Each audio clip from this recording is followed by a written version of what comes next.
इस चिलचिलाती हुई गर्मी में हम जा रहे हैं अपनी मम्मा को स्टेशन छोड़ने। आइए जानते हैं क्यों। जय माता दी दोस्तों। तो मैं बना रही हूँ घाटी, क्योंकि हमारे में सदियों से ये परंपराएं चलती आ रही हैं कि जब कोई बाहर जाता है तो हमारे यहाँ घाटी ही बना के दिया जाता है। और ये भी परंपरा है कि घाटी का मसाला और आटा एक बराबर नहीं रहना चाहिए, तो इसलिए मैंने थोड़ी थोड़ी लोइया निकाल के अपने लिए एक पूड़ी बना ली। अब जब इतनी मेहनत मशक्कत से बनाया है तो उसे टेस्ट करना तो बनता है, और मुझे कोई भी चीज गर्म ही अच्छा लगता है, पता नहीं क्यों। मेरे हाथों को थोड़ा इग्नोर कीजिएगा, क्योंकि दोस्तों बिना हाथ धुले मेरे खाने की आदत छूटने वाली तो है नहीं, तो प्लीज नो फालतू कमेंट्स। हाँ, पेट पूजा करने के बाद मैंने सोचा अपनी मम्मा का बैग क्यों ना मैं ही जल्दी जल्दी पैक कर दूं, लेकिन पैक करते करते मैंने क्या देखा, इतनी सारी चींटियां। ये चींटियां जब जब गर्मी पड़ते हैं या फिर बरसात होती है, ये चींटियां हमारे घर से जाने का नाम ही नहीं लेते हैं। ऐसा लगता है कि हमारे पूर्वज हमें श्राप देकर गए हैं कि जब जब गर्मी और बरसात होगी तुम्हारे घर में चींटी तो आएंगी। ओहो, ये क्या, सारे खाने वाली चीजों में चींटी लग गई है। इतना मत तड़पाओ ना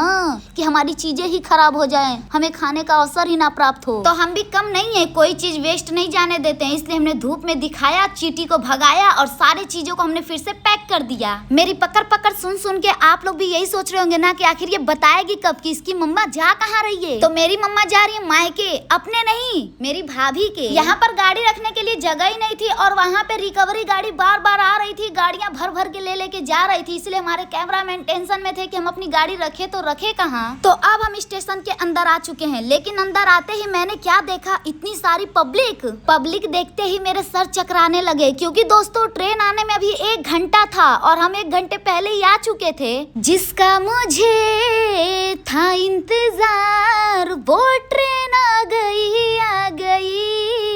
मम्मी गई ट्रेन के अंदर। तो फाइनली मम्मी ट्रेन के अंदर बैठ चुकी है और वो देखिए बाय बाय कर रही है, बाय मम्मा।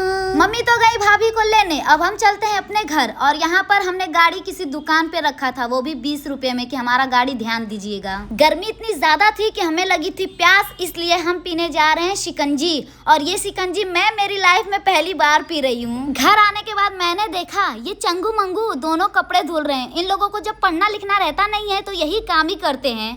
और एक यहाँ पर मैं हूँ, इतनी कामचोर हूँ कि मुझसे मेरा ही कपड़ा नहीं धुला जाता है, और ये लोग इतना सारा लेकर बैठे हैं। तो चलिए भाई, मिलते हैं कल एक मिनी ब्लॉग में। Thanks for watching my video, bye bye.